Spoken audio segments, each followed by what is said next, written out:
Proseguimos con Lois Pardo. Tiñamos xa ganas de telo aquí, xa o ano pasado faláramos, non é que non estivese porque non quixese, senón porque ao final decidimos deixalo para este ano, porque nos interesa tamén falar destes procesos de recuperación de entroidos, de novos entroidos.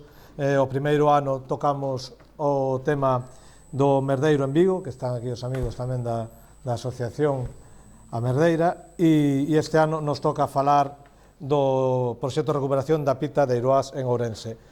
Lois Pardo é xestor cultural, é unha persona vencellada ao mundo da cultura dende hai moitos anos, é membro fundador da Asociación de Amigos e Amigas da Pita, foi presidente da Asociación de Veciños as Eiroas, é directivo e membro fundador do Homo Ludens, patrono da Fundación Laira, vogal do Padroado Provincial de Turismo Ourense, moitos máis cargos vencellados á investigación e á divulgación do noso patrimonio cultural. Entón, deixo vos xa con el para que nos fale desta pita que tendes por alá en Ourense. Pon aí a medalla. Pon a medalla. Moitas grazas. Ui, vai nos quedar un pouco. Podo tirar? Grazas. É que casi me poñía de lado. Bueno, son o papá da Lara, que ahora é como me conoce todo o mundo, desde que fui un pai. Bueno, o primeiro, grazas por acollernos aquí. Somos unha festa relativamente non, moi nova, que este ano fixemos 18 anos. Bueno, falamos hai algunhas semanas de facer unha presentación ou facer un relatorio de como se produciu primeiro o rescate dunha festa que diagnosticamos ou que soubemos que se celebraba no noso barrio, e despois como creamos unha serie de elementos que deseñamos xa entrado no século XXI para fortalecer esa festa que estamos celebrando e que vemos como ano a ano vai cobrando maior trascendencia. O primeiro é situar no territorio, aí estamos en Ourense, o río Miño, as dúas marxes que se unen no río Miño desde o ano 43 formando o Concello de Ourense, a de Canedo e a de Ourense. E ao longo do século XX temos coñecemento de que se celebraban entroidos no contorno da cidade en 3 sitios. Hai un cuarto, que sería Parada Piñor, pero faltan nos datos, entón vamos a centrarnos no que sabíamos nun principio e o que vos vou contar. Un era no sur da cidade, a parroquia de Seixalbo, unha entidade socialmente moi potente, está a medio camiño entre a cidade de Ourense e a vila de Allariz, ten foros, é unha parroquia grande e importante. Antes falabades dos entroidos ou dos mecos, das parellas. En Ourense non é tan habitual atopar parellas, en Seixalbo si as hai, e probablemente é o elemento principal do seu entroido, dona Paquita e dun Nicanor, que son 2 mecos que se colocan no principio do seu entroido e que están fortemente relacionados coa fertilidade. De feito, na época da que vamos falar, ou da que estamos falando, nos anos 50, 40, 30, sabemos que antes, incluso a finais do 19, encargábase as parellas que acababan de contraer matrimonio ou de vivir xuntas que ese ano guardaran a Paquita e Nicanor, porque se creía que así iban a incrementar a posibilidade de procrear. O outro entroido que atopamos no contorno da cidade, ou do concello, máis ben, é nun concello veciño, en Amoeiro, é o de Parada de Amoeiro. En Parada de Amoeiro síguese facendo hoxe tamén o mesmo, síguese celebrando do mesmo xeito, é unha ruada, máis ben, un desfile, non sei como chamalo, de comparsas e carrozas que percorren distintas aldeas e distintas poboacións dos concellos limítrofes. Eso que hoxe non ten moito sentido, ten toda a lógica pensando na comarca antiga dos Chaos. Os Chaos de Amoeiro, que probablemente estuveran supeditados ao mosteiro de Santa Comba de Naves, que tamén está de actualidade últimamente porque o Bispado de Ourense acaba de vendelo. E entón, eles o que van recorrendo, curiosamente, si son aldeas que pertencían á antiga comarca dos Chaos. Hai un terceiro lugar, unha terceira aldea, que é Vilarnaz, no concello de Coles, moi pequeniña, na que tamén celebraban o entroido. Son os 3 lugares no que chegamos ao ano 40 ou ao ano 50, coa prohibición, coa reprohibición do ano 41, naquelas épocas na que ano a ano o BOE publicaba a suspensión do entroido por cuestións de seguridade e de ética. pois son os lugares nos que se celebraban. En Vilarnaz hai unha cousa curiosa, e tamén, bueno, pois, se non tedes estado por ali, é un entroido de, bueno, de aldea, vamos a deixalo, non quería dicirlo así, é un entroido moi pequeniño, como o noso, o que vai a ser o que vos vou falar agora, pero tamén teñen unha parella de mecos de entroido. É dicir, que isto non é común na provincia de Ourense, como sabedes, e bueno, aquí hai dous núcleos próximos que sí conservan esa parella de mecos. Bueno, o caso é que nos anos 50, na segunda metade dos anos 50, temos constancia tamén de que empeza a celebrarse un novo entroido que ademais nos atinxe no momento en que nos decidimos emprender o traballo de dinamización desde a Asociación de Veciños, que é a Seiroás. A Seiroás nos anos 50 era, pois, como cualquera destes outros núcleos, pero moito máis pequeno. Era unha aldea do rural, pertencía ao rural ourensán, á parroquia de San Pedro de Cudeiro, actualmente forma parte do perímetro urbano, xa está no final, pero é urbano, non? Naquel momento era rural, como digo, e o lugar, o punto principal do barrio é o Pazo do Conde, o Pazo da Seiroás. Hoxe hai unha praza, como vedes, moi grande, pero no seu día iso era un souto. E nun lateral da praza ainda hoxe podemos ver esta casiña que é onde empeza a historia que vos vou a contar, e espero non aburrirmos, porque o que quería máis ben era charlar con vos, aparte de poñervos a cabeza louca con un montón de fotos. Nesta casa viviu don Antonio Guimarei, e hoxe non está aquí o bisneto casou tamén varias veces actualmente na boda, que contraeu matrimonio con unha viúva que se chamaba dona Gumersinda, que era dun barrio veciño, e que deu orixe a unha cinzarrada que foi o que comenzou coa festa que vos vou falar. Ainda a risco de repetirme, pois era un pouco por... tiño feito así, e agora cambiei, casi contei antes, pero bueno, a contarvos un pouco quen somos. O sea, esta foto é moi interesante porque é de antes do ano 40, sabémolo porque non existe unha torre que ides ver despois, vedes no Pazo, só se ve o Pazo. Este Pazo está reformado no século XIII, diante do Pazo había un souto de castiñeiros que a alguén se lle ocurriu con moi mala idea, como en medio país, de talalos en algún momento e asfaltar toda aquela zona, non? Os símbolos do barrio son a parte do Pazo, vedes que ixa pasa do ano 50, porque xa ten a torre, esa torre construíuse no ano 50, no Pazo. Os símbolos de identidade pois son o Pazo, son un xacimento paleolítico, que non está claro que sea máis que un lugar no que se atoparon os machados do paleolítico inferior, pero está recoñecido agora como xacimento, un pequeno castro de Valdebolelo e unha necrópole altomedieval no monte de San Mamede.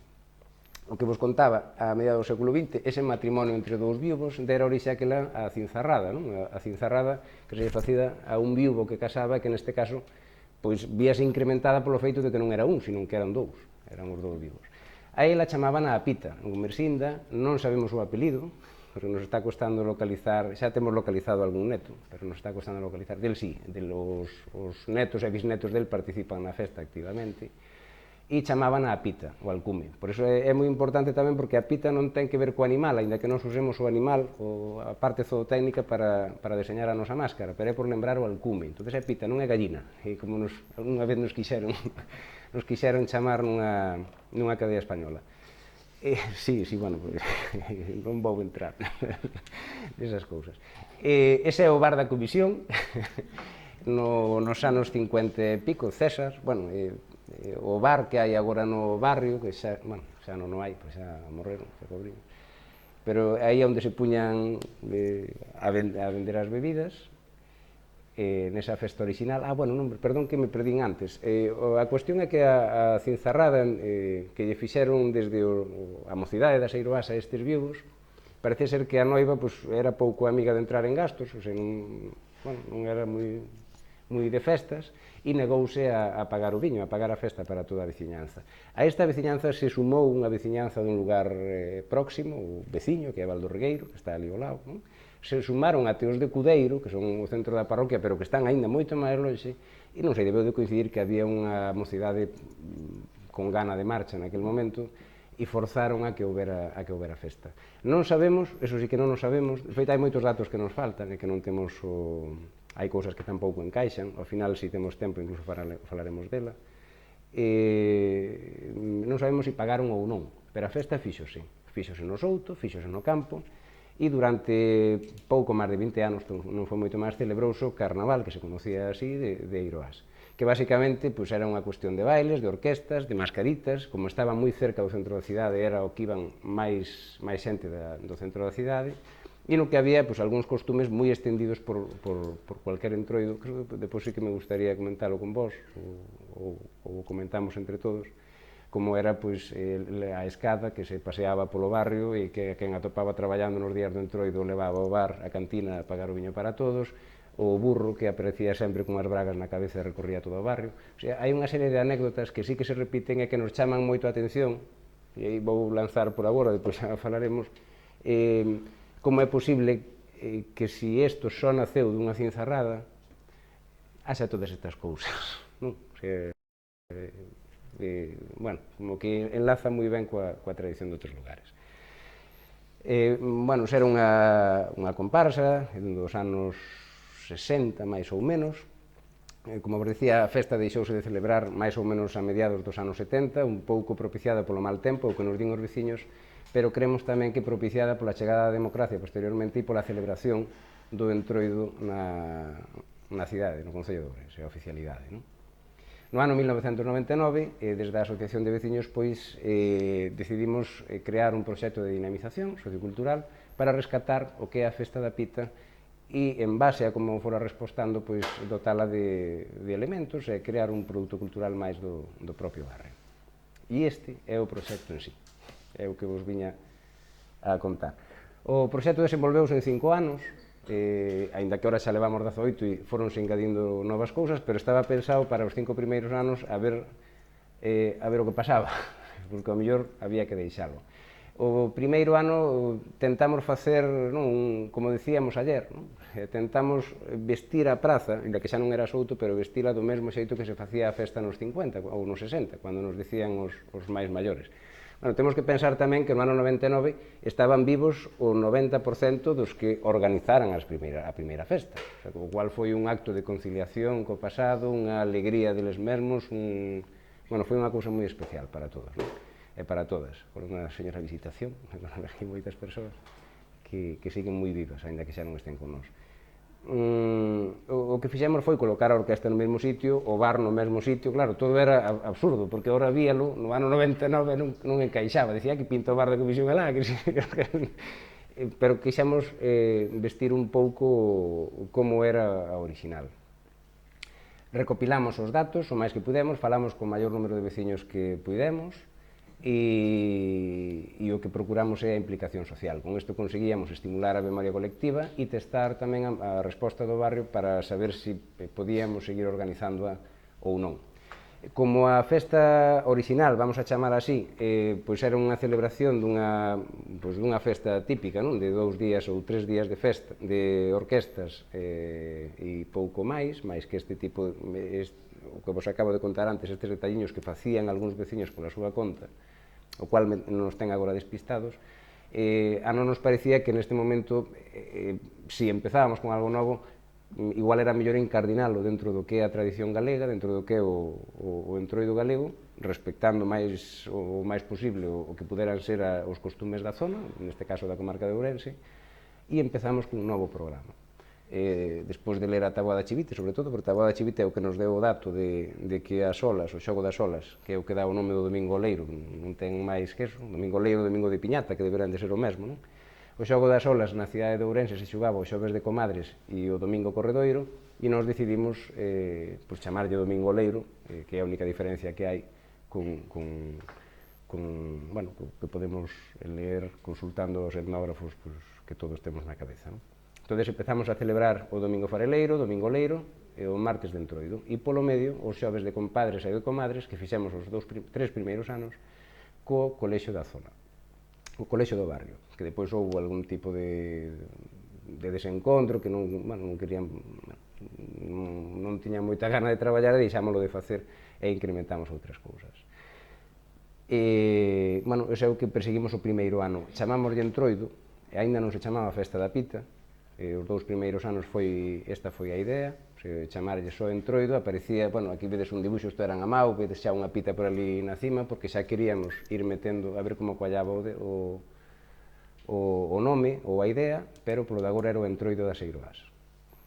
No ano 2000 introducimos un novo elemento que nos parece, bueno, que hoxe en día é o acto central, aínda que foi mudando tamén co paso dos anos, que é a Boda da Pita.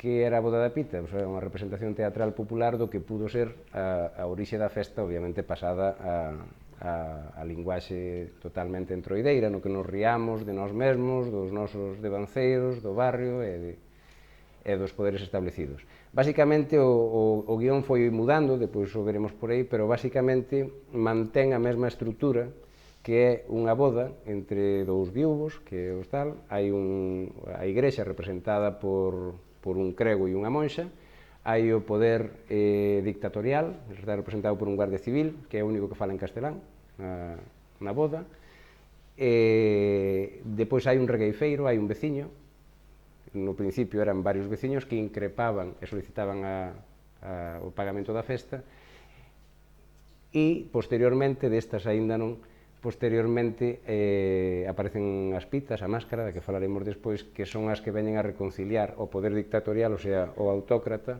co pobo que está reclamando outro tipo de cousas, os xunta e entre todos celebran a festa.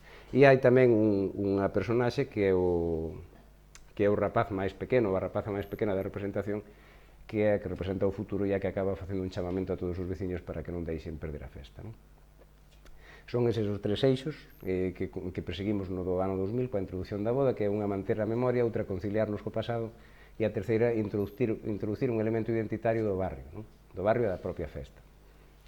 No ano 2001, así vamos de saguisa, non sei se ve porque está así como de fondo, no ano 2001 deseñamos e realizamos, claro, unha carauta, a carauta da Pita. Foi o primeiro teste gordo, o grande, de ver que pasaba aquí. Fomos 12 carautas, aquí estamos dúas, e saímos con eses ovos de foán, así un pouco feuchos, pero bueno, o que representábamos era o nacimento da máscara, das Eiroas, o nacimento do século, o nacimento do milenio, de moitas cousas. Hai que pensar que esta é unha máscara do século XXI, e nos fartamos de dicilo e de presumilo durante 15 anos, aínda que nos deron a volta desde os medios de comunicación en moitas ocasións. Bueno, o que muda este ano, como vos dicía antes, son dúas cousas. A presentación que acabo de dicir, que se emprega o animal para simular o alcume, como dicía antes, a cousa zootécnica, non é que queiramos ir de pitas, sino que imos da señora que lle chamaban a pita, e para que non nos esquezamos, poñemos aí un símbolo mnemotécnico, non? Nace co novo século e incluímos a denominación de festa da pita por primeira vez. Pero neste ano é subtítulo. Teríamos que esperar o 2002 para mudar a denominación da festa, pasa a chamarse Festa da Pita, deséñase o traxe que vai vestir a carauta, co cual xa temos máscara completa,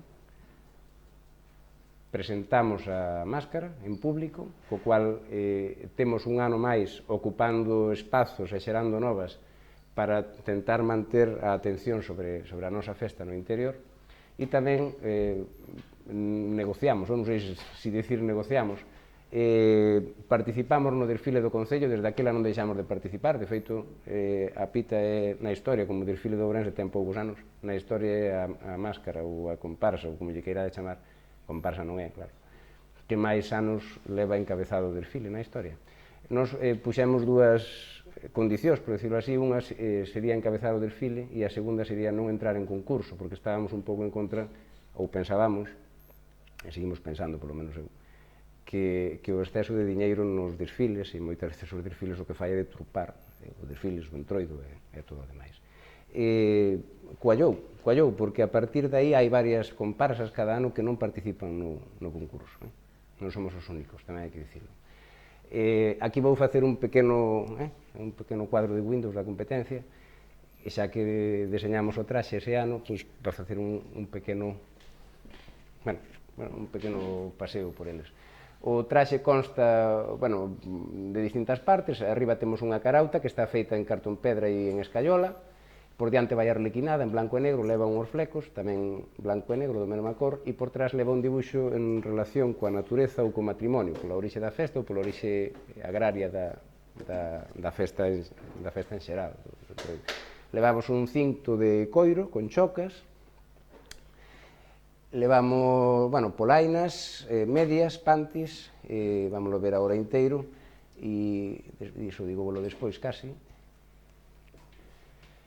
Unha bolsa de coiro na que levamos os ovos, a nosa arma, o noso elemento para anunciar que chegou a festa son os ovos que baleiramos todos os anos, tiramos 4.000 ovos cada ano, que se di moi pronto, que os baleiramos e que os enchemos de penso e de trigo, os pechamos e os tiramos a xente. Eses ovos van nesa bolsa, os vamos cargando, e nesa bolsa tamén, abaixo, que aquí non se ve, aparece, se a alguén lle interesa, aparece a data na que saiu ese traxe por primeira vez, aparece a data, máis o logotipo da asociación. As partes, bueno, depois está cheo da xouxeras o traxe, e as partes máis importantes, este ainda é o traxe vello, estou pensando que non tiña as chocas postas, ten unha foto de estudio, non tiña as chocas postas. O cinto leva 17 chocas, 9 grandes e 8 pequenas, e as partes máis importantes do traxe, porque agora mesmo este ano, por exemplo, saíron 5 nenos, de 3 anos, 4 anos, 6 anos. Chegamos a unha decisión de que non se epita, non te recoñece a asociación ata que non tes dúas partes, que non son as máis caras, precisamente, pero que son as que dá a asociación. Unha é a insignia, é unha insignia de prata que nos fai a Asociación de Artesáns, que conveniamos no seu día coa Asociación de Artesáns de Ourense, e outra é o broche que levamos aquí, un broche de coiro, no que vai a data na que se creou a máscara oficial, o ano 2002, e no que vai unha cinta grande, máis ancha que as demais por cada ano. Esa cinta, ademais, representa unha cuestión. A branca é a do primeiro ano, a base, a segunda foi o verde, pola cuestión de festa agraria, ou quixemos velo así, non, a segunda foi a azul, porque era unha festa galega, a terceira agraria, cuarta fora do Prestige, ou así, quixemos ver o tema solidario, foi laranxa, hai a cinta vermella dos lumes, o ano que ardeu a Seiroás, este ano foi a cinta que reivindica o ensino público, a cinta outro verde, unha verde máis clara, e a cinta da liberdade de expresión, que o ano pasado, unha cinta blanca crúa na que cada quen escribe unha frase. Bueno, hai unha serie de elementos que cada ano imos querendo colocar no noso broche e que vai quedando como historia desa máscara que corre cada un deses entroidos, cada un deses anos que pasan as cousas. Hai a máscara dos recortes, estou pensando que é unha que é máis cortiña, e a maiores ten uns detalliños, nestes anos hai pitas que tuveron fillos, entón, cando unha pita ten un fillo, pois facemos o seguinte, poñemos a inicial do fillo no fondo da cinta dese ano. Hai anos con 3 nomes, claro, con 3 iniciais. Cando morre un da comisión, que xa nos pasou tamén, poñemos un crespón. É dicir, é todo como un pasaporte ou como un carne de identidade desa pita en concreto. Perdón, pechamos este sobre a máscara e seguimos co proxecto, porque chegábamos ao último ano do proxecto, que é o ano 2003. No ano 2003 o que facemos é regalarlle ao Concello de Ourense unha máscara completa, que xa tiñamos naquele momento. Por unha parte entregámola no Salón de Plenos, e por outra parte convocamos a realización de obradoiros para que máis xente poda participar, poda aprender a facer a máscara ou poda sumarse ao grupo. Acadamos moitísima maior, incluso maior da que pensábamos e da que ao mellor queríamos tamén, porque o Concello non tiña ningún símbolo, ou non quería telos, porque tiña líos de Seixalbo e non nos usaba. E, por outra parte, tamén hai que dicilo, nos atopamos co primeiro dos impedimentos, que se convirte nunha fortaleza, que é o receo. Hai certas personaxes, ou certas persoas, vamos a ver, é igual, que non ven ben que unha máscara creada agora e dun barrio das aforas pois sea tan ben tratada, ou teña tanta presenza nos medios, entón empezan a criticar. Isto, quero dicilo porque é moi curioso, todo isto fomos aprendendo, claro, é o primeiro. Isto que fai é provocar un rebote, que ten que estar, co barrio, non? Entón, hai como unha especie de caparazón que dice, como? Que nos está criticando aquí? Pero non dos que estábamos na propia festa, sino dos veciños. E é moi curioso porque eso sí que axudou a fortalecer. Nos anos sucesivos, no ano 2004 empezamos a implicar os artistas locais, os pintores e diseñadores, pedimoslle que nos deseñen o cartel cada ano, actualmente estamos no número 13 xa, de cartéis, e vai quedando unha imaxe moi heteroxénea, moi mona, está moi ben para facer exposicións, de feito xa ten habido algunhas. No 2005 empezamos a introducir materiais promocionais, buscamos redes, sobre todo, de comerciais ou empresarios que queiran facer produtos vinculados coa festa, nos interesa que a festa xenere xenere tamén economía, aínda que non a cualquier prezo. No 2008 abrimos o noso espazo web, e no 2008, que cumplimos 10 anos, ampliamos o Día Grande. Xa cos 10 anos entendíamos que xa éramos un pouco maiores, e entonces empezamos a celebrar o martes pola mañá. E cambiamos a boda da pita, que antes era de tarde, cambiamos a boda. Faise un xantar, no 2009 metese máis espazo mercadotécnico, e no 2010 abrimos o espazo 2.0 con presencia en redes sociais e na web. E a maiores nos sumamos a moitísimas cousas. Estamos na candidatura do patrimonio inmaterial, apoiamos a protección civil, o baloncesto do Ourense, a xantar, a feira, non sei que, vamos aí, pas un lado para outro, o show, que fomos un par de anos, unha visita moi agradable cos nenos de oncoloxía. Empezamos a crear produtos para dunha artesana, dunha muller que pinta camisetas, o sea, empezas a implicar a xente, crear fondos de pantalla, o sea, tentas un pouco xenerar a maior parte de produtos de consumo de balde, ou que podan xenerar ganancia noutros lugares para que sexamos máis os que defendamos a festa. Estes son os cartaces, de feito, da festa. Vedes que son como moi variopintos, moi heteroxéneos, son estilos totalmente distintos. Bueno, pois son os que hai, eu estou contentísimo con eles. E, pois xa para rematar e para facer un recorrido por cuáles son os días, pois estes son os días que celebramos actualmente da festa. Nós empezamos co Domingo Fareleiro, domingo 70ª, non? Que decides os etnógrafos, ou, bueno, e aí o que facemos é xogar con farelo. Nós temos farelo é tercerilla, non hai fariña. Ali non entra fariña, que é moi cara, a fariña é para comer. Nós tiramos farelo na Praza das Eiroás. Bueno, é o día, aí sí que nos pasamos de frenada, nos colgamos un meco e colgámoslo xa o Domingo Fareleiro, o primeiro día da festa, penduras, bueno, sube el solo, porque agora abriron un gimnasio no barrio, este ano estaba cachas o home, e sube el solo acima da farola. É un día sobre todo dedicado aos nenos, aínda que aquí, bueno, pues casualmente haxa máis persoas maiores, pero que en mellor o pasa pois son os pequenos e as pequenas. Non sei se entenden o do xogo da fertilidade nin de tal, pero eles pasan no pipa. É o que... O seguinte domingo é o boleiro, corredoiro casi en todo o país. É o primeiro día que poden sair as pitas. As pitas teñen marcado que día poden sair. Son as encargadas de baixar as olas á praza. E aquí hai un elemento novo que introducimos tamén hai 3 anos, pero xa me lío, que é o das escolas amigas da pita. Empezamos polo barrio, lóxicamente, fomos cada ano a unha escola pedíndolle que colaborase con nós pintando as olas. A particularidade que temos coas olas é que as pintamos o día anterior do domingo, o seu sábado, o domingo leiro pintámolas no local social. Pero quixemos que o fixeran, a parte dos nosos nenos, que o fixeran os rapaces das escolas. Este ano fomos a 3 escolas, e a parte de pintalas conseguimos non, pasaron no pipa, porque creo que foi a primeira vez na historia que se xogaron as olas nun patio de colexio en Ourense. Me parece que debeu ser o primeiro no país, porque claro, estes cacharros, cando me dixeron que iban a xogar os nenos, o difícil que é, os que teñades algo que ver co ensino, xa vos imaginades o complicado que é deixar tirarlle a un neno unha ola de barro. Pero pasou. Houve unha pequena lesión, pero non houve... non pasou nada. Bueno, a parte, píntanse igual no local social, a parte das escolas. Bueno, as escolas, a parte de pintarnos, vai unha pita a visitalos, preséntaselles o traxe, falaselles da festa, falaselles do Entroido en Ourense, no territorio ourensán. Entón, un pouco me gusta, a parte non ten ningún sentido xa o da provincia, eu creo que desde os romanos, pero bueno, desde os franceses xa non ten ningún.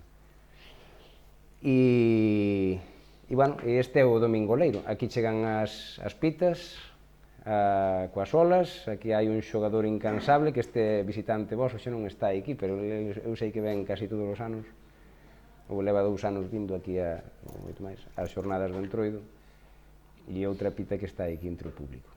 Si se xoga un día, si ven un bo día, pois como en todos os lados, imagino, pois hai unha festa moi agradable, xoganse as olas, os máis pequenos xogan con globos con agua, e cando xa empezan a ter unha idade máis tal, pois se lle dan unhas olas pequeniñas.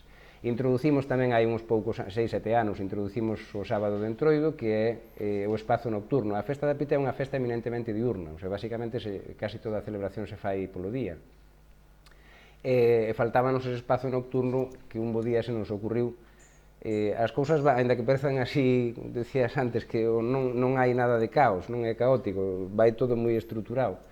E, bueno, decidimos, despois de pensalo, sair a comer de gorra un día, non é así a cousa, vámonos a casa de todos os veciños a dicirlles que chego a Entroido e de paso que nos saque o chourizo para probar, e o licor e esas cousas, non? Abrimos o desfile da cidade, participamos no pregón, eso non é parte da nosa festa, pero si estamos aí. E despois chega o día grande que é o martes de Entroido. O martes de Entroido empeza pola mañá cun folión, outra vez, unha ruada, un pasarrúas na que as pitas outra vez, unhos músicos recorren o barrio anunciando que chega o día grande. E depois casamos os mozos, ou as mozas. Moita xente se ten casado por aquí, chegou a ver xa, en tan poucos anos xa chegou a ver un momento no que se creía que os que se casaban na boda da Pita casábanse ao longo dese ano, porque coincidiu 4 anos seguidos, dime se minto, 4 anos seguidos coincidiu, e agora xa non, porque xa é unha boda, unha obra que dura casi unha hora, e aí está o jefe. E o Guardia Civil foise convertindo nunha personaxe moi querida, non sei se dicir querida, é nunha personaxe moi especial. Esta foto é do ano que máis nos chamaron, creo que de todos os medios de España, de varios puntos do Estado, porque foi o ano no que algún lumbreras en Madrid se lle ocurriu prohibir usar os traxes de Guardia Civil. Nunca houve tantos guardias civiles en el Entroido, nunca jamás. Claro, nós pedimos o permiso. De feito, da comandancia chamaronos para negociar, non se atreveron a darnos por escrito permiso, deronlo oralmente. E parece ser que de Madrid chamaban a comandancia para dicirlle que quenes eran istres de Ourense, porque só de Ourense e de Cádiz estaban pedindo permiso para usar o traxe de Guardia Civil. Claro, de Ourense e de Cádiz, claro, lógicamente. Bueno, pois ese ano, obviamente, desvestimos, expimos ao Guardia Civil. O Guardia Civil, o seu espazo que ten na boda, pois quedou en bolas, en pixama. Na boda ten participado moita xente moi querida que se achega, moita xente do barrio, outra non é do barrio, algúns está aquí o grupo de pandereteiros que son daqui ao lado, viñeron varios anos a estar con nós e a participar na boda. É xente que vai e que ven e que nestes anos xa se vai creando unha gran familia. Esa é a boda do ano pasado, ao final o rapaz que dice a frase que se repite así desde o ano 2000, 30 anos agardando a que alguén collera a cesta en referencia a unha cesta con unha pita tamén animal que levaba a señora que se supoña que iba de Gumersinda. Non permitades veciños que volte a morrer a festa. E así é como acaba ano tras ano a boda da Pita. Pola tarde hai disfraces variados, máis traballados, menos traballados. Vedes que hai unhos que me fixeron moita gracia porque son do Colexio das Eiroás e fixeron como unha alegoría os 150 nenos para vestirse algo parecido ás pitas. Pois hai baile até a noite, que nós tamén queimamos o noso meco o martes de Entroido, con pirotecnia, con foguetería, con lume, como é mandado. Bueno, temos o noso espazo web para cualquier cousa que queirades ver. Os altares, por suposto, están ano sí e ano tamén, con nós, porque son os nosos queridos amigos. Pouco máis que daros as grazas a estar aberto a que digades cualquier cousa.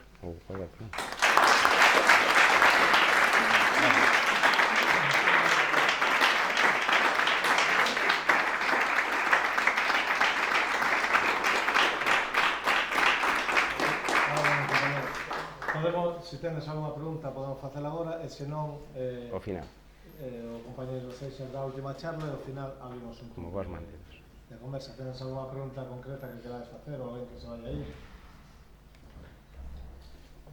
Pois entón vamos a dar paso ao compañeiro despois. Pois moi gracias.